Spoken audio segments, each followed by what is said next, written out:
You know, we've seen some scrappy rounds here. You know, lots of players dying, their money is ruined.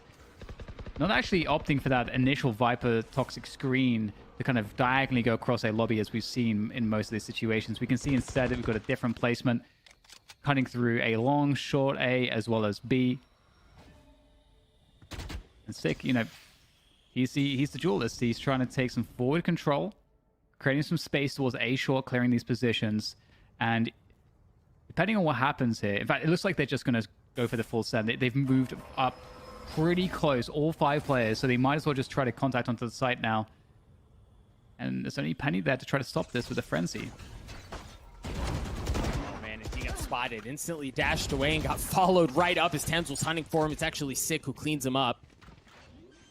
As they've gotten control of the site, Sick 1 point away from having to run it back online. And as you mentioned, V1 don't have ideal weaponry now. Vanity does have the Marshall, and we saw just a couple of rounds ago how devastating that weapon can be. But can Vanity replicate what Tens was able to do?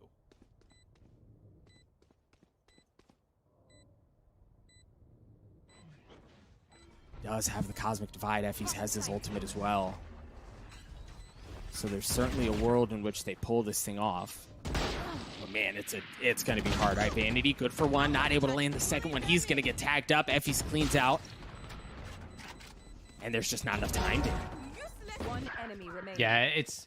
in a round like this, you would really need a couple of kills to come from that Marshall to start to convince you to think that maybe it's worth burning some of those ults to try to win the round. But one thing that's interesting too is that, you know, you always have to look at the strategy on the anti-eco. Sentinels just contacted towards C last time, and version 1, you know, they had more of an A stack. So this time Sentinels just contacted towards A. So, you know, just a 50-50, but it's hard to know what to do when you're in the defender's side and you have that eco. You have to take a gamble, and sometimes you're going to get it right, sometimes you're going to get it wrong. But you're going to act from past information, which is why Sentinels kind of flipped the site that they went for, so that they're not being too predictable. And the toxic screen is a tell as well, because that was the change. We'll see it again here. Normally, if you put a screen like that, Sentinels might think, well, if they're putting a screen there, they're trying to disincentivize us to go into some of these positions, so maybe they're actually making plays on the other side of the map, and there's more bodies around there. So, you know, that's another part of the mind games with the toxic screen in a setup like this. And it's also a toxic screen that's very good for playing retake, because you cut off short and you cut off long. So it's another reason why it suggests that there's not many players towards A, because you're going to assume, if you see that toxic screen as Sentinels, that version 1 are playing retake A with their defensive setup. So you're going to expect more players towards C and B if you're Sentinels and reading this correctly. Standing ahead. Early push. You see Zelsis creeps his way forward. There's a little bit of that space denial, but like as you mentioned, like Cloud9 tried doing and has Sentinels has done a couple of times successfully in this map, they're just going to push away from that, right? Like if they understand that they can make their way into garage, if they can make their way into C, there's just so much room to work with there, so much more room to breathe. Yeah, and the toxic screen goes up to try to buy some time for the rotation here. You can see that right now, version 1 don't know what's going on. They're not really sure, and they're quite passive in their positions. They have no forward info, so they just have to sit on these spots that they have right now. And you can see they're holding fairly evenly across the map. So this just comes down to how well Sentinels will execute off of their positioning. They need garage control still if they're going to really try to finish this with a C split, which it looks like will be the case. Now, that recon might actually convince version 1 to burn some utility early on. And it looks like that's going to be the case, because there goes the Hunter's Fury from Effie's. Penny getting one with the operator as well. You saw the run it back was used. Vanity playing around logs. Clean shot onto Tense to clean him up. Penny gets in on it as well with the operator, looking to make it sing some more. 2 members remain on the side of Sentinels. Make that one as Penny gets 3. The 4th gets cleaned up from Effie's as V1 take that round away. Yeah, great round from version 1 for sure. They were in such a good position. You know, we talked about the fact that they didn't have much info, but at the same time, Sentinels hadn't really had much pressure across the map, so there was still lots of utility left to play a late round defense for version 1.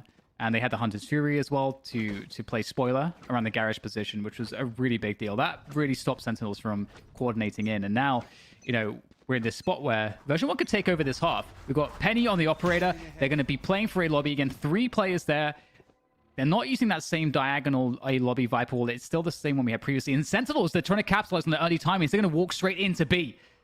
And it's going to be undetected. I mean, the only one who's kind of close here is Effie's, who's may get some info.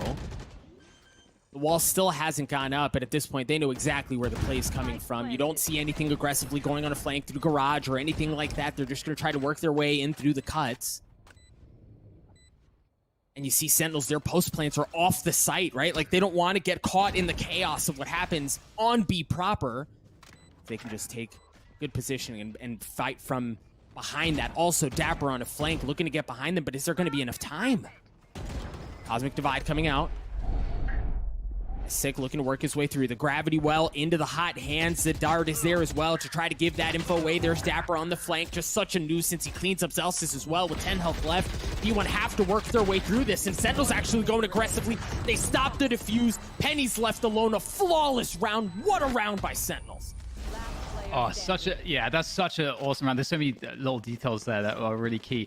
Normally when you play that B plant, what happens often is that you get into a position where the opponents will be flanking you from various spots and you have to defend from like 3 different angles. You can't really establish in mid.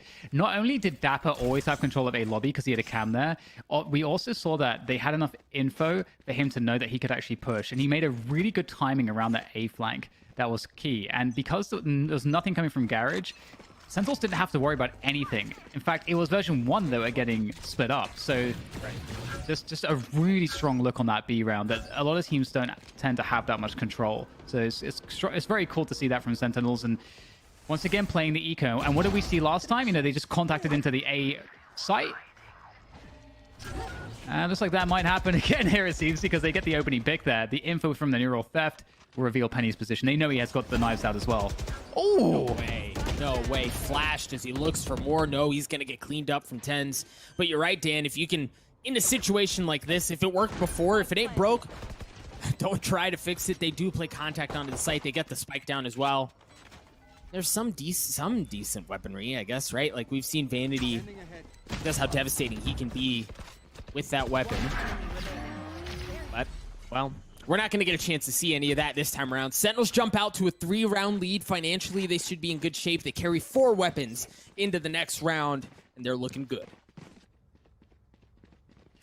Yeah, it's a great half from them so far. I'm really enjoying seeing how Sentinels are kind of putting this together. And also, you know, again, as I mentioned before, it's also fun to see the adaptations from version 1, and they've not been able to make this defensive side look quite as good as they did yesterday. Sentinels are getting a lot more value than Cloud9 were able to do. And this is a pretty heavy commit towards the A side of the map. Once again, Penny's going to be peeking that short A position, where Dapper's typically been running default. And once again, I love this from Sentinels. They're abusing the fact that version 1 have these mid openings at the early timing of the round. And they're going to walk straight in with the run it back from Sick. He's going to look for those C players, and he might just find them.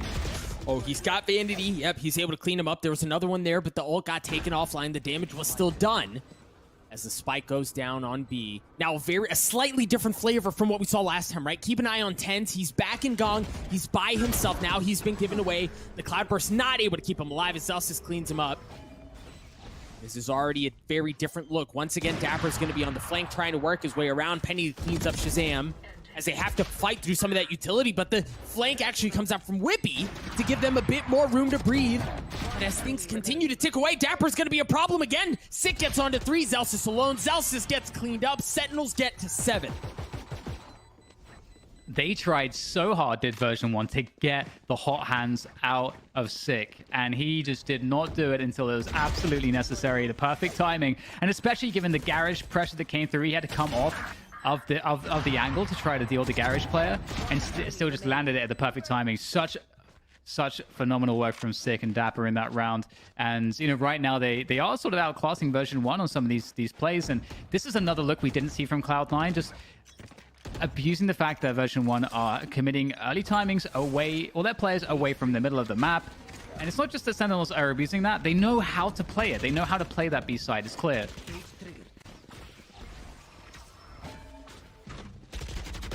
This time leaning into a bit of the aggression that version 1 liked to show. into A as there's heavy presence. Penny's going to have to dash away. Doesn't get tagged up. Version 1 here on this lighter buy. Looking to see if they can turn the tides here a bit. And Dan, I think you make a really good point. We saw Cloud9 try to do this yesterday, right? They tried to exploit the middle of the map. They tried to push away from the pressure from V1, but they did not have the same success. And I think it comes down to their execution at the end of the day. They do know how to play around these sites, and they're making things work that Cloud9 were not able to.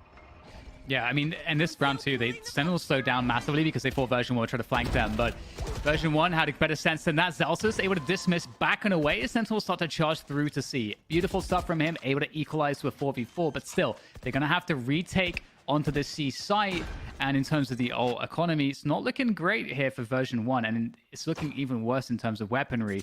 Only 3 Spectres and a Frenzy to try to get the retake working, and it's going to be a long setup again.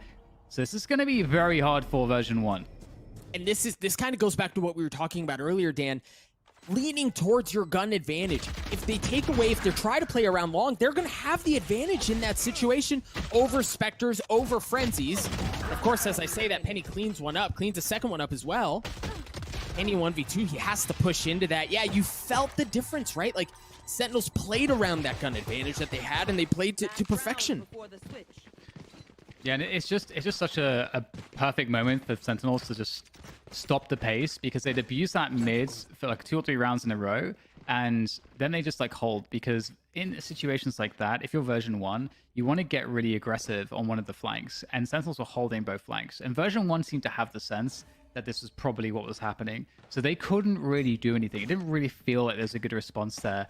So great finish to the round from Sentinels, and going into this buy against buy, the question is, do they want to abuse mid again? It looks like that might be the case, because we've got Sick once again walking up mid into that B site, looking for that run it back opening.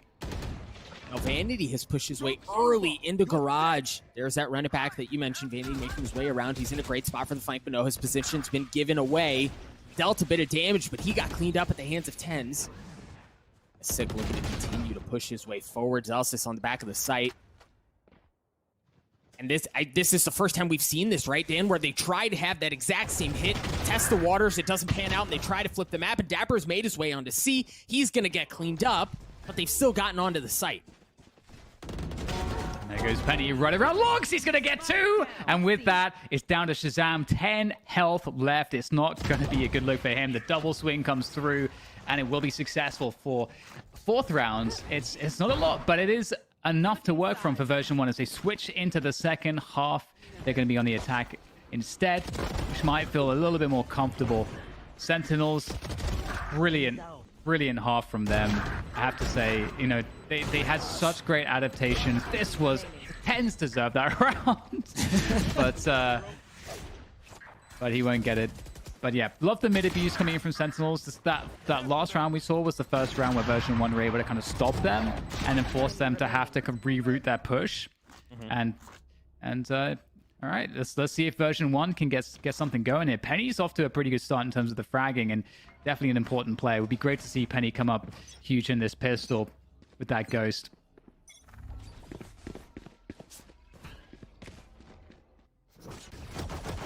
Even one on attack, they fight for a lobby control through utility, and it's just enough to make them think twice about it. As you see V1, they got the Viper's wall up, but they're moseying their way towards B as well as they can. Penny, as you mentioned, needing to come online for V1 here. Good for the first kill of the round. They're going to work their way into Garage towards C, and Sentinels are going to show up a bit late. But can they take the site back? Whippy looking to get the spike down. Does just that.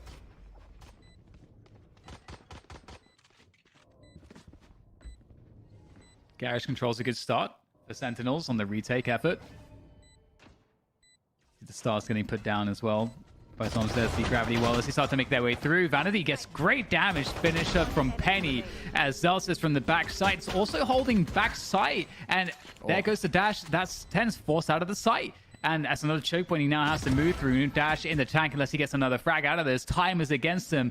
He's going to have to keep pushing. He's got no other choice. And his opponents, they know it. And at this point, there goes the poison orb. And I mean, of course, Tens will get the kill, but it will be in vain ultimately as we get taken down. But one thing that's critical Oh, oops. One player is critical for a player like Tens is picking up the ult charge. Getting the knives out as soon as possible is like such an economic, such a big economic deal in the sense that he's able to kind of save on the gun round with the ult and then get the operator out. If he's able to get, you know, an orb, maybe a kill in around here. Few players as electrifying as Tens can be. It seems like, you know, kind of regardless of the situation, you got to give it a sliver of a chance. But V1, again, he managed to delay just long enough to get the round. Now they've got a couple of weapons going into this thing, and Sentinel's certainly not coming from a same position. And much like we've spoken in the past, you're going to try to get that ult orb into the hands of V1. Control around that. Think about playing for the longevity of the half.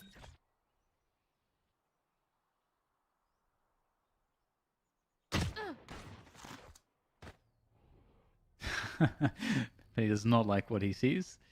But a free B site for Vanity and Zelsis. They're definitely going to be liking that. But the B side, it is hard to hold, and Dapper's going to pick up a frag hit, starting to look a little bit sketchy. For version 1, Vanity down to 7 HP, 6 wrapping, and will get dealt with. That's an important one. I really felt coming through. Felt dangerous, man. It did. And you know, it's funny, you seldom see teams with a gun advantage intentionally playing into B, but that seems like what V1 wants to do here. They do manage to get the spike down, but they're far from out of the woodworks. There's a shorty, a couple of members of Sentinel as well. Okay, that certainly helps things. And if it's not the shock dart, it's the Bulldog. Effie's gets 4. Whippy cleans up the last. V1, excuse me, bridge the gap down to 2 rounds. Now Sentinels are going to be able to approach this round with rifles. They've got a little bit more behind them. We'll see what they can do to keep V1 back. Oh my god. For Effie's and I think it was Zelsis in the site, that seems so insanely uncomfortable. Those positions were not good. So that shock dart was one of the only ways that Effie's was going to not die there. So really important and made it look ultimately pretty clean. And going into this round, it looks like they want to just go for a send it on C. And it's fairly telegraphed here. The drone's going to come through. Now, the question is how much they commit to this. Of course, we've got the lurk coming through into Garage from Zelsis. And the question is, you know, with that toxic screen, the drone coming through, they didn't get rid of the cam, though. That cam basically tells Sentinels that it's all a lie. Yeah. At least for the time being. There's still presence, right? The ult orb is still up, too, so you imagine V1's going to try to get that, clean that up and go on about their merry way. There's a trip in that Garage as well. And so Dapper, with the cam and that trip, he's able to kind of trade that utility really effectively, because there was a lot burned by V1 to try to suggest they were doing something towards C. And now they're having to rotate towards A. And you've got this spot coming through as well from Sick, who's playing A long at the moment. So there's going to be possibly a low amount of time here for version 1 if they're not careful to complete this round. But the Hunter's Fury could make the difference. Or rather, it was, sorry.